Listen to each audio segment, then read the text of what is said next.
आप जो बोल रहे हैं ना ये सब रिकॉर्डिंग हो रहा है, वीडियो हो रहा है। पहले मेरी बात सुन लीजिए। मैं 22 तारीख को मेरा एसी आया था, ठीक है।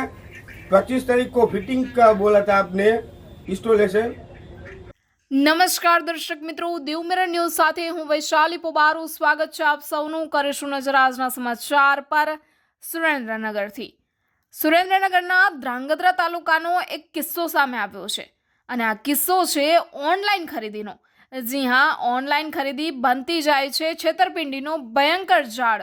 ધ્રાંગધ્રા ખાતે નવું ઉદાહરણ સામે આવ્યું છે, તો સાંભળો વિગતવાર વાતા. સુરેન્દ્રનગર જિલ્લાના ધ્રાંગધ્રા તાલુકાના દલવાડી સમાજના હરિભાઈ મગનભાઈ લકુમે ઓનલાઈન છેતરપિંડીનો ભોગ બન્યા છે. તેમણે ફ્લિપકાર્ટ ઉપર એલજી કંપનીનું એસી મંગાવ્યું હતું, જે ન તો બરાબર ફિટ થયું અને શરૂ જ ના થયું. કંપનીનો જવાબ છે કમ્પ્રેસર ખોટું છે અને પછી ઇંગ્લિશમાં કંપની આવો આન્સર કરે છે, neither LG nor Flipkart prepared to take responsibility. એટલે ફ્લિપકાર્ટની કોઈ પણ પ્રકારની કંઈ પણ જવાબદારી નથી એલજીના આ એસી માટેની. હપ્તા કપાઈ ગયા છે છતાં હરિભાઈને યોગ્ય સેવા નથી મળી. ગ્રાહક તરીકે ફરિયાદ કરવાનું હોવા છતાં બંને કંપનીઓ જવાબદારી ટાળી રહી છે. આવા બનાવો આજકાલ સામાન્ય બની ગયા છે, જેમાં મોટું નેટવર્ક છેતરપિંડી માટે કામ કરે છે. જી હા, તો ગ્રાહકો માટે ચેતવણીરૂપ બનતા આ બનાવથી સ્પષ્ટ થાય છે કે ઓનલાઈન ખરીદીમાં પૂરો વિશ્વાસ મૂકવો જોખમરૂપ બની શકે છે. લોકોના કમાયેલા પૈસાની લૂંટ ચલાવતી ગેંગો હવે નવી છેતરપિંડી સામે લાવી રહી છે અને આ કિસ્સા ઉપરથી આપને સમજાઈ જવું જોઈએ કે આપણે ઓનલાઈન ખરીદી કરવાનું સ્ટોપ કરી દેવું જોઈએ. રિપોર્ટર હિંમત લકુમ સાથે દીપક લકુમ સાથે હું વૈશાલી પોવારું, દેવમિરર ન્યૂઝ ચેનલ પર સુરેન્દ્રનગરથી. ફરી મળીશું નવા સમાચારો સાથે. बनिया रहो देवमिरर न्यूज़ चैनल पर. आप जो बोल रहे हैं ना ये सब रिकॉर्डिंग हो रहा है, वीडियो हो रहा है। पहले मेरी बात सुन लीजिए। मैं 22 तारीख को मेरा एसी आया था, ठीक है। 25 तारीख को फिटिंग का बोला था आपने, इंस्टॉलेशन। 25 तारीख को फिटिंग नहीं हुआ आपका, 29 तारीख को फिटिंग हुआ एसी। बाद में 3 बजे आया था और रात को 9 बजे तक फिट करने में लगाया उसने। फिर उससे चालू नहीं हुआ एसी। उसने बोला कंप्रेशन खराब है, ठीक है। कंप्रेशन खराब है, उसने बोला कि मैं मेरे साहब को बोला होगा, साहब को बुलाया सुरेंद्रनगर से, उससे भी नहीं हुआ। तो अभी मेरे को क्या करने का है एसी का? कंप्रेसर खराब है उन्होंने बोला। हाँ,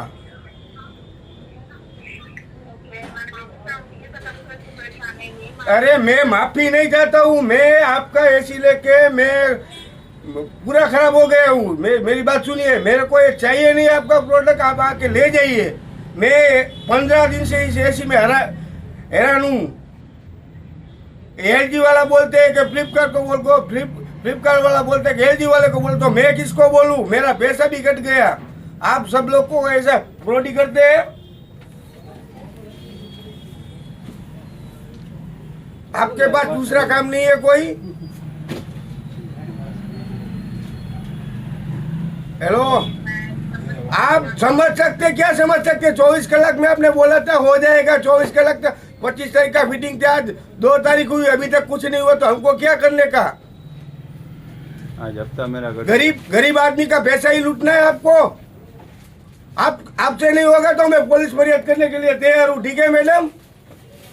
मेरे को आपकी कोई बात नहीं सुननी है। मैंने कंप्लेंट भी लिखाई है, एमएल भी करे, जो आपने बोला सब कुछ मैंने कर दिया है, ठीक है। आपको आके ले जाना हो तो ले जाओ, वरना ये ऐसी भले पड़ा हो, वरना मैं आज शाम को पुलिस केस आप पेपर करने वाला हूँ, ठीक है। आपका नाम बोलिए, आपका नाम बोलिए पहले,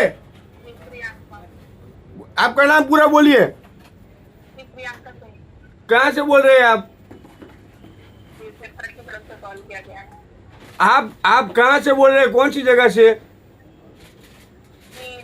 मैं शेयर नहीं कर सकती, हमारे पास अथॉरिटी नहीं है।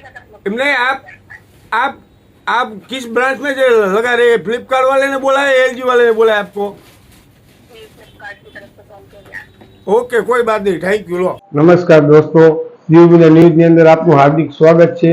આજે આપણે આવી ગયા છીએ ધાંગધ્રાની અંદર એક હરિભાઈ મગનભાઈ નામના વ્યક્તિ છે લખુ, એને એસી લખાવેલું હતું ફ્લિપકાર્ટની અંદર 21 તારીખે, અને એ એસી 22 તારીખે આવી ગયું, અને એ લોકોએ ફિટિંગનું એવું કીધેલું કે 25 તારીખે તમારું એસી ફિટ થઈ જશે, પણ ફિટિંગ કરવા ના આવ્યા।